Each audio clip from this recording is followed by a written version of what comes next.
हनुमान जी, राम जी, श्याम जी, जितने भी हैं हमारे सरकार, विविध रूप में हैं एक, इनको किसी भी पल किसी भी युग में प्राप्त करना सरल है। इनकी महिमा का कोई मंडन नहीं कर सकता, इनकी लीलाओं का पता नहीं। पता लगे ये रंक को राजा बना दे, राजा को रंक बना दे। हम कल जब बैठे थे तो एक पुस्तक पढ़ रहे थे, छत्तीसगढ़ में एक हनुमान जी हैं, गोबर के हनुमान, और आप सुन के चौंकोगे, 350 वर्ष से हैं और पूजा हो रही। गाय की गोबर से हनुमान जी की स्थापना की एक संत ने, और वो आज भी हैं और पूजते हैं। आप बताओ गोबर कितने दिनों तक चलेगा? कंडा बना दिया जाए, कंडा को क्या कहते हैं यहाँ, उपले को क्या कहते हैं? छेना। हमारे यहाँ छेना रसगुल्ला वाला है, बहुत बढ़िया है। यहाँ बताओ, छेना, कंडा, उपला कितने दिन चलेंगे बताओ जरा? साल भर चल जाएंगे? सूख जाए तो साल भर तो चल सकता है, पर क्या कोई उपला 350 साल चल सकता है? और पानी डलता रहे, सिंदूर लगता रहे, चल सकता है? 350 साल क्या कोई गाय के गोबर से बनाई हुई मूर्ति चल सकती? पर कली काल में छत्तीसगढ़ में ऐसा हुआ। कलयुग में छत्तीसगढ़, अपने छत्तीसगढ़ प्रांत के अंतर्गत भिलाई के पास एक गांव है नारधा। नारधा गांव में आज से 250 साल, लगभग 300 साल पूर्व में नाथ संप्रदाय परंपरा को मानने वाले संत श्री रुखड़नाथ जी आए। बड़े तपस्वी महात्मा थे, अकेले नहीं आए, 250 महात्माओं की जमात लेकर के रुखड़नाथ जी आए। पूरे भारत के लोग ध्यान से सुनना जो लाइव सुन रहे हैं, कली काल में हनुमान जी का चमत्कार है ये। संतों की तपस्या पर जो उंगली उठाते ना कि संत ऐसे होते वैसे होते, जरा सुनो ध्यान से। रुखड़नाथ जी नाथ संप्रदाय के बहुत अच्छे महात्मा थे। 250 महात्माओं को लेकर के भिलाई के नारधा गांव में आए। जगह बड़ी अच्छी थी, सरोवर पास में एक छोटा सा कुंड है, बड़ा अच्छा। तो वहां पर उसमें लिखा कि वहां पर जो है एक अग्नि है जो अभी भी जल रही, अभी भी धुआं जल रहा 300 सालों से।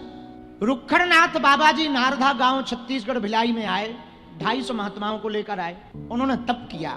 तप करते करते करते पूरे खैरागढ़ प्रांत, तब राजसी जमाना था, खैरागढ़ में राजा बैठा करते थे। खैरागढ़ राज्य क्षेत्र में एक बीमारी फैल गई। उस बीमारी का नाम था तिजरा बुखार। पूरे क्षेत्र में फैल गया तिजरा बुखार। आसपास के लोगों ने प्रणाम करके कहा, महाराज बीमारी बहुत ज्यादा है, कोई उपाय करो। बाबा रुखड़नाथ जी ने सुनहरी गाय के गोबर से एक शिलाखंड पर हनुमान जी की मूर्ति को बना दिया और तप के बल पर कहा, जब तक ये मूर्ति यहाँ है, जो भी इनका दर्शन करेगा वो बीमारी से कभी नहीं मरेगा। तो गांव वालों ने कहा, महाराज ये हनुमान जी की मूर्ति तो आपने गोबर की बनाई, कितने दिन चलेगी? तो बाबा रुखड़नाथ ने बड़े आवेश में आके कहा, ये साधु के तप के द्वारा प्रकट श्री हनुमान जी महाराज हैं, ये ना गोबर झरेगा, ना ये पानी में गलेगा, ना ये गिरेगा। हनुमान जी ऐसे ही रहेंगे, दिनों दिन मोटे होते जाएंगे। गांव वाले फिर शाम को आए सब दर्शन करने।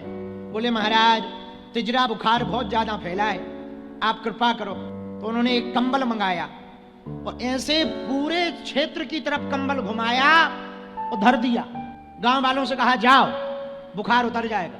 कुछ गांव वाले बोले, बड़े पागल बाबा हैं, कहीं कंबल घुमाने से बुखार हट जाता है? किसी ने कहा, महात्मा है, चुप रहो। खैरागढ़ के राजा दर्शन करने आए, तो जैसे ही प्रणाम करके खैरागढ़ के राजा रुखड़नाथ जी के सामने बैठे तो बगल में पड़ा हुआ कंबल कांपने लगा। तो खैरागढ़ के राजा ने पूछा, महाराज ये कंबल क्यों कांप रहा है? महात्मा हंसते हुए बोले, इसे बुखार चढ़ा है। बोले, मतलब? बोले, जो बीमारी तिजरा बुखार की है वो हमने कंबल पे धर दी, इसलिए ये कांप रहा है। और ये भयंकर ठंडी वाला बुखार है ना, तो आदमी कांपता है। राजा के किसी मंत्री को लगा उल्लू बना रहे हैं, भीतर कोई खरगोश वरगोश धर दिया होगा तो हिल रहा होगा, सो कंबल हिल रहा है। महात्मा बाबा रुखड़नाथ जी ने ऐसी अपनी छड़ी से कंबल हटाया, कोई जीव नीचे नहीं, अकेला कंबल ही पड़ा, कांप रहा था।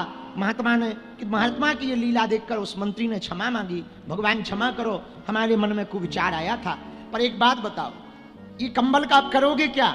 बोले, कुछ नहीं, अब इसको धो देंगे तो बुखार भी धुल जाएगा।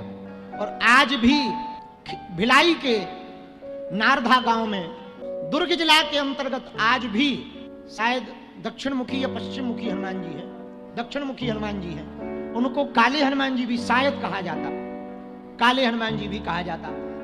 आज भी नारधा गांव में गोबर के हनुमान जी बैठे हैं, जो भी दर्शन करता है आज भी उसके रोग दूर हो जाते हैं। अब आप कहोगे कि ये क्या है, ये तो संत का चमत्कार है। संत चमत्कार भी भगवंत की कृपा से कर पाते हैं। हमारे दरबार में बहुत लोग आते, महाराज ठीक कर दो, आपकी कृपा से ठीक हो गए। ये हनुमान जी का चमत्कार है, किसी व्यक्ति का चमत्कार नहीं है। उसी प्रकार गोबर के हनुमान जी, गोबर वाले हनुमान जी जो हैं, ये हनुमान जी का चमत्कार है। रुखरनाथ बाबा की तपस्या हनुमान जी का चमत्कार। हनुमान जी का काम ही है रोग को मिटाना, रोग मिटाते ही हनुमान जी। हनुमान जी महाराज बिगड़ी बनाने वाले देवता हैं। कैसी भी बिगड़ी हो, सच्चे समर्पण भाव से कोई भगत हनुमान जी की शरण में आ जावे तो हनुमान जी को कृपा करनी ही पड़ेगी, ये पक्का है। शायद आप लोगों को पता हो ना हो, हमने एक कथा पढ़ी।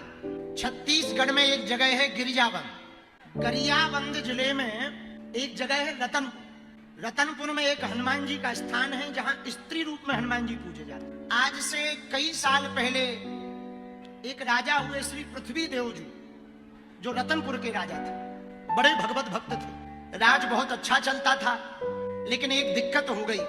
राज करते करते कुछ दिनों में कोई अपराध बन गया, उनको कोढ़ हो गया, सफेद दाग। देखना हनुमान जी कैसे कृपा करते, ध्यान से सुनना। सफेद दाग हुआ, राजा ने बहुत वैद्यों से उपचार करवाया, डॉक्टर बुलवाए, दवाई करवाई, पर सफेद दाग ठीक ना भई। राजा का मन हीन रहने लगा। सफेद दाग जब बढ़ते गए तो यहां तक कि रानी घृणा करने लगी, और रानी के घृणित व्यवहार को देखकर राजा का मन बड़ा बुरा रहने लगा। कोई महात्मा ने कहा, हनुमान जी ही अब तुम्हें ठीक कर सकते हैं। राजा ने हनुमान जी की भक्ति प्रारंभ की और कहा, हे हनुमान जी, आपकी कृपा से हम राजपीठ पर तो बैठे हैं, पर हमारा जीवन बड़ा बेकार है। इससे अच्छा तो हमारा जीवन ही ना होता तो भला होता। अब तो रानी घृणा करने लगी, प्रजा घृणा करने लगी, परिवार के लोग घृणा करने लगे। इससे अच्छा तो हम मर जाएं। ये कोढ़ का जीवन बहुत बुरा है। धीरे धीरे राजा का कोढ़ बढ़ने लगा, पक गया कोढ़, और कोढ़ पक जाए तो दुर्गंध आती, राजा का और मनहीन हो गया। इन्होंने हनुमान मंत्र का जप किया तो स्वप्न में राजा पृथ्वी देव जी को हनुमान जी के दर्शन हुए, और बोले, सुनो, दर्शन बड़े अभूतपूर्व भय। कैसे भय? हनुमान जी पूरे स्त्री रूप में है, बस पूंछ और मुख हनुमान जी का। ये चौंक गए, ऐसे हनुमान जी तो देखे ही नहीं। आपने सपने में ही प्रार्थना की कि आपने हमको दर्शन क्यों दिए। हनुमान जी ने स्वप्न में प्रातः काल आज्ञा दी राजा को, रतनपुर छत्तीसगढ़ वाले राजा को, सुना, आपके भवन के बगल में एक विशाल हनुमान जी का मंदिर बनवाओ, हमारा मंदिर बनवाओ, और हमारी प्राण प्रतिष्ठा करवाना। सुनो, मूर्ति हम बताएंगे, पर मंदिर का काम कल से शुरू हो जाए। राजा भक्त तो था ही। राजा ने दूसरे दिन प्रजा को आज्ञा देकर के, सेनापति मंत्रियों को आज्ञा देकर के, रतनपुर के राजा ने मंदिर बनाना प्रारंभ किया। मंदिर तो 1 साल 1.5 साल में बन गया, लेकिन अब एक चिंता हो गई कि मूर्ति कहां से लाएं। तो फिर हनुमान जी का अनुष्ठान किया। दूसरी बार जैसे ही अनुष्ठान किया तो स्वप्न में हनुमान जी ने कहा, राजा, हम तुम्हारे मंदिर बनते हुए देखकर बहुत प्रसन्न हैं। हमारी आज्ञा है, इसी रतनपुर में जो महामाया कुंड है, इस कुंड की खुदाई करवाओ, उसमें हमारी एक मूर्ति मिलेगी, उसी की प्राण प्रतिष्ठा करवाना। राजा ने आज्ञा मान ली। दूसरे दिन राजा ने महामाया कुंड की खुदाई करवाई, एक हनुमान जी की मूर्ति मिली, और आप लोग सुनकर के चौंकेंगे, आज भी वो मूर्ति रतनपुर में गरियाबंद जिला में है। स्त्री रूप में हनुमान जी की मूर्ति राजा को खुदाई में प्राप्त हुई। जिस रूप में स्वप्न में दर्शन भय थे, वही मूर्ति राजा को प्राप्त हुई।